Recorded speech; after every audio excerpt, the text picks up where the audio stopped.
Assalamualaikum warahmatullahi wabarakatuh.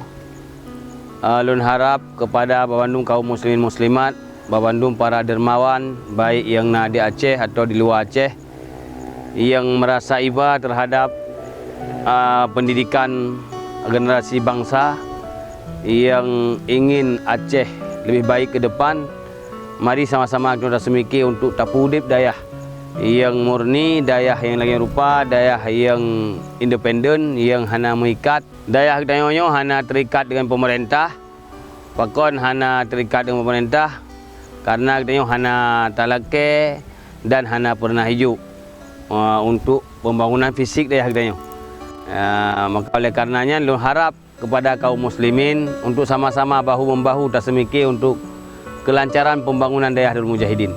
Menanti untuk bisa kamu lunaskan hutang yang kali terhutang kamu dalam pembangunan musala, pembangunan balai, pembangunan dapur sederhana, pembangunan bilik sederhana, kamu nak tersisa hutang sekitar 150 juta.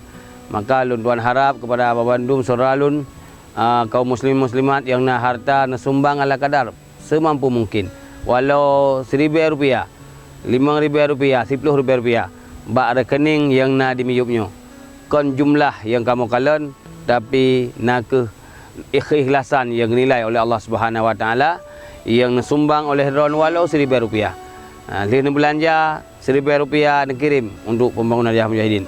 RM5,000 atau RM10,000 hana mesti boleh.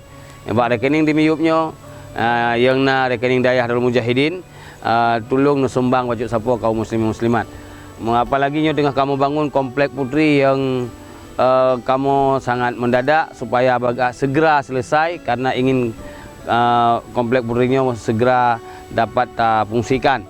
Jadi yang dengan kamu karat bangun balai, bangun bilik dan sebagainya, bangun jalan, mohon tunggu sumbang. Sekian, Assalamualaikum warahmatullahi wabarakatuh.